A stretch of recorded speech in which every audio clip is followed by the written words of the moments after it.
telespectadores, bem-vindos novamente ao programa Cepalpena ZMN. Como já sabemos, este programa tem como objetivo apresentar-vos as últimas informações ocorridas na comunidade dos países de língua portuguesa. Iniciamos com a primeira informação. Em Moçambique, 211 mil pessoas fogem dos ataques de rebeldes. Ernesto é um dos milhares que fogem do terror e estão a enfrentar a fome.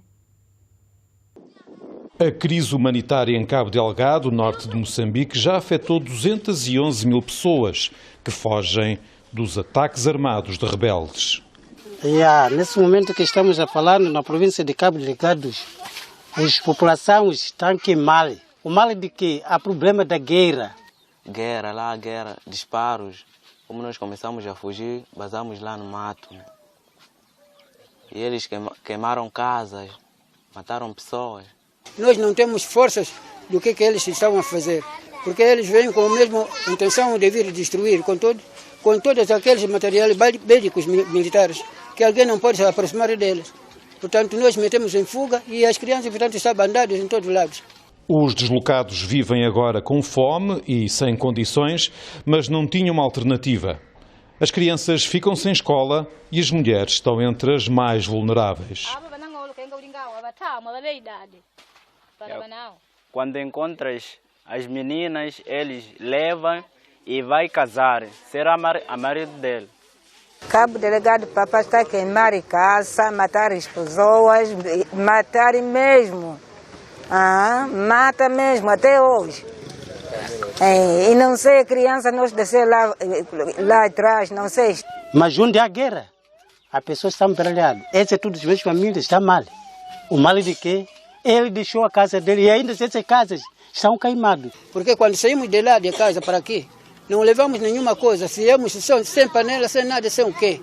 Para recuperar vai ser preciso passar por cima de memórias de crueldade. E casa então começa a caçar as pessoas nos redores do mato. Para então aquele que estava a fugir então é agarrado ao mesmo tempo, apanhado e degolado ao mesmo tempo. E se encontra, mata-se, divide-se em pedaços, tipo galinha. Quem acolhe os deslocados tenta dar o que pode, mas a tarefa não é fácil. Pensamos, tipo assim, nós aqui, quando já nos aconteceu isso aí, o que nós faríamos? Faríamos só de acolher eles, vivermos como, levar como nossos irmãos. Sim, e agora, eles estão aqui, estão bem recebidos, e agora aquilo tudo, nós que comemos, nós também compartilhamos juntos. A grande prioridade é dar um pouco mais de dignidade aos nossos irmãos. A informação que tenho é que o produto alimentar, os kits, já está a chegar às famílias. Não chega naturalmente dentro da expectativa que todos nós temos, mas dentro do esforço que o governo está a fazer, pensamos que aquilo que está a fazer entrega, dá algum alento. As Nações Unidas apresentaram na quinta-feira um apelo à angariação de 30 milhões de euros para uma resposta rápida à crise humanitária em Cabo Delgado.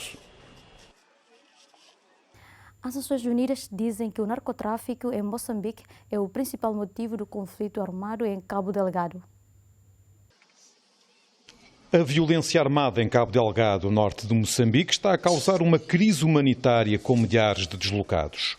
As Nações Unidas dizem que o narcotráfico é uma das razões do problema. Por que é que estamos a ver agora a situação em Cabo Delgado? Porque o mundo tem mais heroína. Então os grupos organizados estão a buscar novas rotas, novos mercados. Nesta situação, o tema de narcotráfico perde atenção. E agora ainda mais com o tema da Covid. Os narcotraficantes preferem destabilizar uma região para poderem passar à vontade. Eles estão a trazer a droga em navios grandes e pequenos, através do Oceano Índico, nos momentos que não é o tempo de ciclones, e vão a chegar pouco a pouco. É uma viagem longa, pero seguro. Como estes países, especialmente Tanzânia e Quênia, tomaram ações mais decididas, o seguinte país, depois desses, é Moçambique. Depois, a droga segue para a Europa. Pode parecer um percurso longo, mas só até se fazerem as contas. O custo de produção pode ser de de 1 a 5 dólares para 10 quilos de heroína em Afeganistão ou Paquistão, e a ganância são 15 mil, 20 mil dólares por essa mesma quantidade em Nova York, em Londres, em Frankfurt ou Zurich. A UNODC aposta na capacitação institucional para o combate ao narcotráfico e, assim, mudar Cabo Delgado. No futuro, essa província pode ser a locomotiva do país, porque o que estamos a ver um pouco com essas ações entre Tanzânia e Moçambique não é usual, não é normal. Isto é uma situação externa de grupos que querem, infiltrados, que querem fazer um dano grande a países que sempre han estado convivendo. Depois da Bolívia e Paquistão, César Guedes abriu o escritório da UNODC em Maputo há um ano e com o combate aos tráficos no topo da agenda com o governo, para assim garantir a paz. O presidente da República de Portugal felicitou o PSD por apresentar um programa de recuperação econômica de médio prazo. Marcelo de Souza afirmou esperar que o governo e partidos percebam a sua importância e o debatam. Eu aproveito, aliás, esta ocasião para felicitar o líder da oposição e o Partido Social Democrata pelo plano que apresentou para o país, porque num momento em que nós ainda estamos a discutir um plano de estabilização até ao fim do ano, que é isso, o PSD avançou com um plano a médio prazo. Quer dizer, não é para estes meses até ao fim do ano, é para o futuro, para além do orçamento para 21 e para 22, com uma política económica e financeira global a pensar no futuro a prazo de Portugal e muito aberta. Aberta porque foi elaborada num esforço coletivo e com uma participação muito ampla, e aberta porque está aberta ao diálogo. Não é para ser um projeto fechado. O que o PSD propõe para o país é um projeto aberto para discutir com os outros partidos, quer com o partido do governo, quer com os outros partidos com assento parlamentar. E isto é uma perspectiva nova. Nós temos estado todos em cima da hora a resolver os problemas do momento. A pandemia, ainda dura, e depois as consequências económicas e sociais imediatas da pandemia. A primeira proposta de médio prazo que aparece é do PSD. Pensa que o governo devia acolher essas propostas? Eu acho que todos os partidos, o governo e todos os partidos e a oposição ganhavam em perceber a importância desta proposta e em debatê-la. Porque o orçamento suplementar está decidido daqui a 3 semanas ou 2 semanas. Mas os problemas do país vão muito para além disso. E no fim do verão já estamos a discutir o orçamento para 21 e a começar a pensar nesse futuro a médio prazo. Logo, há aqui uma base de debate para o futuro. A Brasilândia é o bairro de São Paulo mais atingido pela Covid-19. É um dos bairros com mais afrodescendentes da cidade e mostra que a pandemia teve um enorme impacto na vida das pessoas. Brasilândia, o bairro de São Paulo mais atingido pela Covid-19 e um dos mais negros da cidade, mostra que a pandemia tem um impacto muito mais sério nos afrodescendentes do que no resto da população. Um negro tem até 4 vezes mais risco de morrer de coronavírus. Localizado no extremo norte da cidade mais populosa da América, o bairro lidera o número de mortes por Covid-19, com mais de 200 óbitos, e junto com outros 5 distritos humildes, concentra 30% do total de mortes registradas na capital de São Paulo, marco zero da doença no Brasil. Veio realmente potencializar um problema que já existia, que vem existindo há décadas. É uma região como a Brasilândia, que sempre teve problemas na questão da saúde, sempre teve ausência do poder público. A Brasilândia, ela tem um grande número de negros, um grande número de nordestinos morando nas favelas, morando nas comunidades mais carentes do bairro. Com isso, eles são os que mais sofrem nesse momento. O que está acontecendo com o grande número de óbitos na Brasilândia, infelizmente já era esperado. Para a gente não foi surpresa. Uma realidade que expõe o abismo social no Brasil, onde os afrodescendentes, pouco mais de 50% da população brasileira, são os mais afetados pela pobreza. Brasilândia, onde discriminação racial e Covid-19 andam de mãos dadas. O ministro do Ambiente de Portugal apelou ao bom senso dos portugueses durante a época balnear. O governante esclareceu que o acesso será livre, mas a ocupação deve ser consultada na aplicação InfoPraia. Numa altura em que mais do que nunca todos precisam da praia, como disse o ministro do Ambiente, o apelo vai para o bom senso. O governante visitou esta sexta-feira a praia do Tarquínio Paraíso, na costa de Caparica, véspera da abertura da época balnear. Portugal é dos muitos poucos países da Europa que não tem nenhuma praia privada. O acesso às praias é livre e será sempre livre, e as regras que definimos estabelecem isso mesmo. São regras que apelam ao bom senso dos portugueses, que o têm tido manifestamente durante este tempo da pandemia, mas temos que estabelecer regras. As regras são regras de afastamento, não se pode estar, os grupos têm que estar a 1,5 metro de distância uns dos outros, também os guarda-sóis, os colmos têm que estar a 3 metros uns dos outros. Esta bandeira que aparece aqui e quer dizer que a praia está com muito pouca ocupação, tudo isto está a ser instalado nas praias onde a época balnear já para amanhã, que é no Algarve e na região de Lisboa, e por isso vamos ter sem dúvida um ótimo verão, um verão em que as pessoas vão poder fruir da praia e todos precisamos dela, eu direi mais do que nunca, se comparado com os últimos anos, e em que o podem fazer em segurança.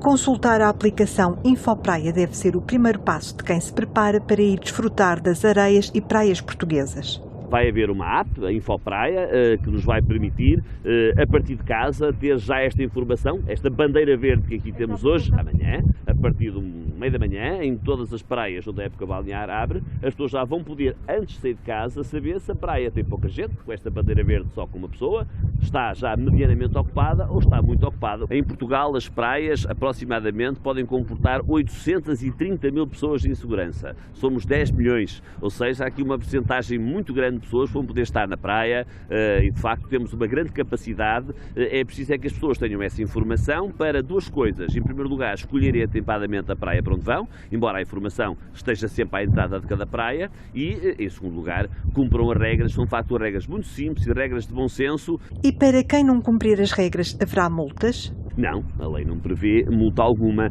Aquilo que a lei prevê, e espero que nunca venha a ser utilizado, é que em caso reiterado de incumprimento, as autoridades de saúde, se acharem que está em causa a saúde pública, poderem fechar uma praia. Vamos acreditar que não há necessidade disso vir a acontecer. Olha, estou-me a lembrar dos transportes públicos, em que todos anunciaram coisas más, e o que é facto é que as pessoas portaram com enorme civismo, sem grandes concentrações, e no caso dos transportes públicos usando máscara, que é uma obrigação que evidentemente não tem que haver na praia, a não ser quando vão a um restaurante ou um bar de praia, não por ser na praia, mas porque essas são as regras comuns para todos os restaurantes hoje em Portugal. Eu sei que andaram alguns jornais a falar em drones e barreiras, nada disso vai acontecer, e por isso aquilo que nós queremos é que, de facto, quando esta bandeira estiver vermelha, que as pessoas não entrem na praia, porque é sinal que vão entrar numa praia que já tem a capacidade que deve ter para que as pessoas em segurança aí possam estar. Segundo o diploma publicado em Diário da República, esta quinta-feira, o arranque da época balnear não será igual em todo o país. Começa este sábado em todas as praias do Algarve, Almada, Cascais e na Praia da Nazaré. Nas restantes regiões do país, as datas de arranque serão variáveis e faseadas, pelo que, segundo o Ministro do Ambiente, a capacidade será divulgada uma semana antes da época balnear abrir. Os concessionários das praias no Algarve, Portugal, ultimam os preparativos para a abertura da época balnear. Disseram estar concentrados em garantir o cumprimento das normas na prevenção da Covid-19, mas cientes de um verão atípico. Os concessionários de praia no Algarve ultimam os preparativos para a abertura da época balnear este sábado, concentrados em garantir o cumprimento das normas na prevenção da Covid-19, mas cientes de um verão atípico. Não é uma adaptação fácil, mas pronto, nós temos este desafio. Pensamos que estamos todos empenhados, tanto da parte dos concessionários, eu penso que posso falar em geral, e das autoridades. Portanto, da nossa parte, nós para já começamos por formar os nossos colaboradores e naquilo que são o cumprimento das regras da Direção-Geral de Saúde.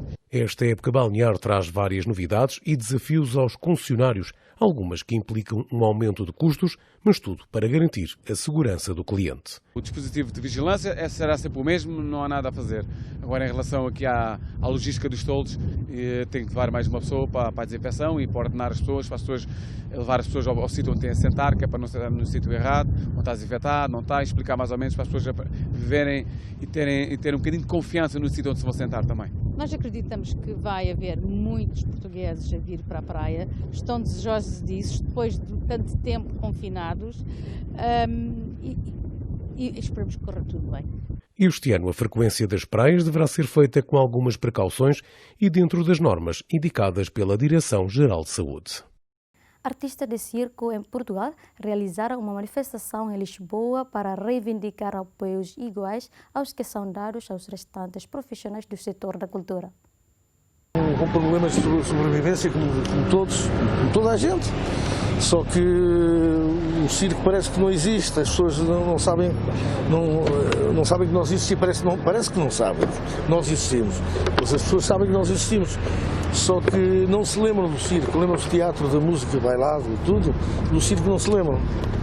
Por isso nós temos que lembrar às pessoas que existimos e que estamos a passar mal, porque é normal, este problema do Covid. E não há perspectivas de haver trabalho para os artistas. Os circos também se debatem com grandes problemas, porque as câmaras municipais também não querem os circos. Pronto, isto é uma bola de neve que nunca mais termina. Nós já há algumas semanas que apresentámos uma pergunta ao Governo, quando na altura saiu a determinação sobre os apoios do Covid Cultura e se percebeu que o circo, as pessoas que trabalham em circo tradicional estavam excluídos e, portanto, logo nessa altura nós apresentámos uma pergunta ao Governo sobre essa exclusão, os motivos dessa exclusão e se haveria aqui alguma hipótese de haver essa reversão. Ainda não houve essa resposta por parte do Governo, mas da nossa parte continuamos a insistir. Não somos considerados cultura, não sei porquê, somos os espetáculos mais antigos do mundo, então o teatro, o bailado, tudo veio do circo, mas o circo é que não é cultura, é tudo cultura menos o circo, então enquanto não nos puserem como cultura não temos direitos nenhuns, não é?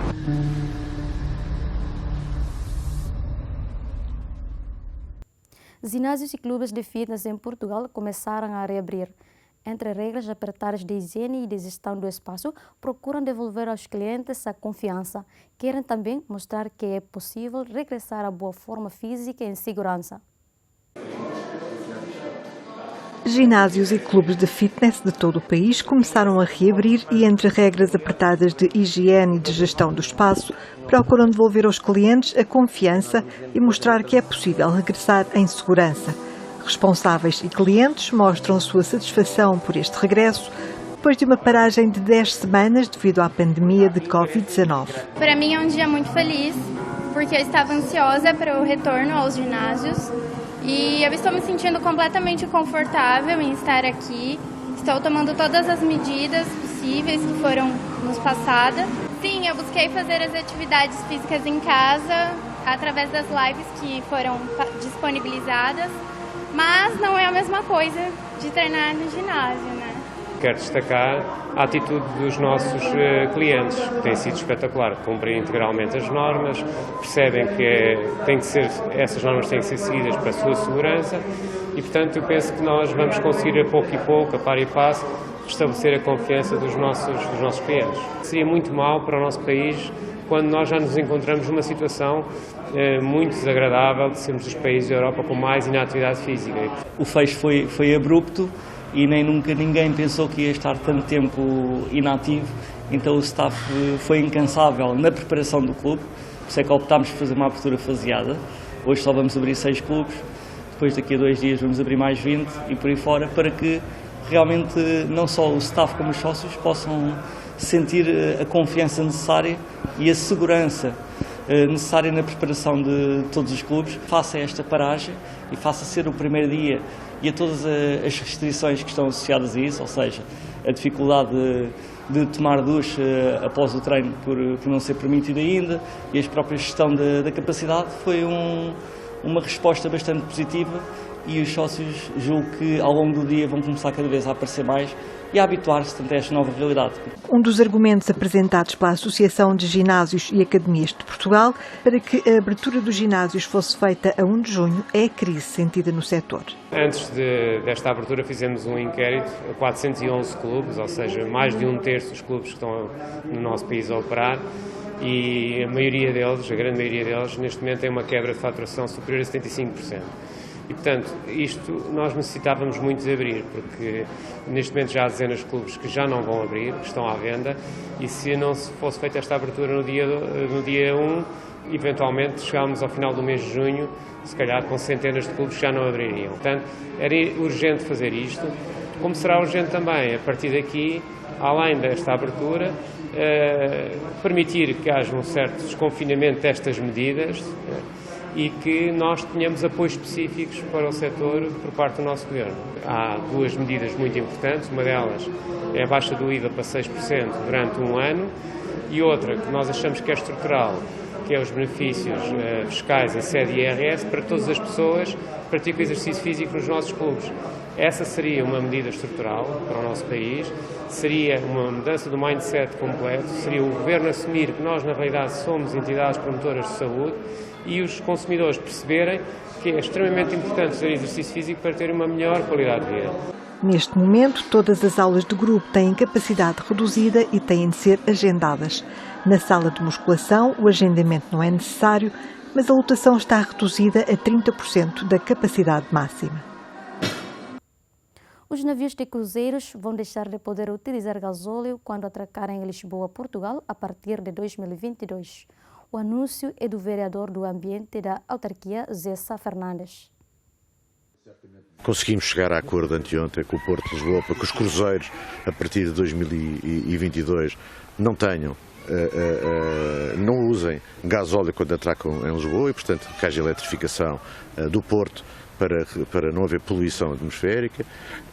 Vamos ter uma estação de hidrogénio, é a primeira estação de hidrogénio para abastecer veículos e para armazenar hidrogénio, portanto é outra fonte de energia renovável, feita de uma central fotovoltaica que está em concurso neste momento. Vamos ter água, continuamos com o nosso trabalho de água reutilizada, mas vamos ter água da nascente, que é uma novidade. É voltar a ir buscar água para regas e para lavagens de ruas em sítios onde nem sequer íamos levar água reutilizada. Mas até quando? Essa questão ia da central de hidrogénio? Para este ano, final deste ano, princípio do ano que vem. Houve coisas que se atrasaram. Quando se prorrogam as coisas, não quer dizer que elas não se façam. Até há um provérbio engraçado, o que não se faz no dia de Santa Luzia faz no outro dia, e portanto é isto que estamos a tentar fazer agora com a reprogramação de várias coisas. Distas estas iniciativas, como podia falar também daquilo que já estamos a fazer, da biodiversidade na própria cidade, de atualizar o nosso plano de biodiversidade, e temos neste momento polinizadores para termos mais biodiversidade na cidade. Foram as informações dadas nesta edição. Não se esqueçam de acompanhar o programa CPLP na ZMN às segundas e quintas, às 5 horas da tarde e repetição às terças e sextas, à mesma hora. Até a próxima!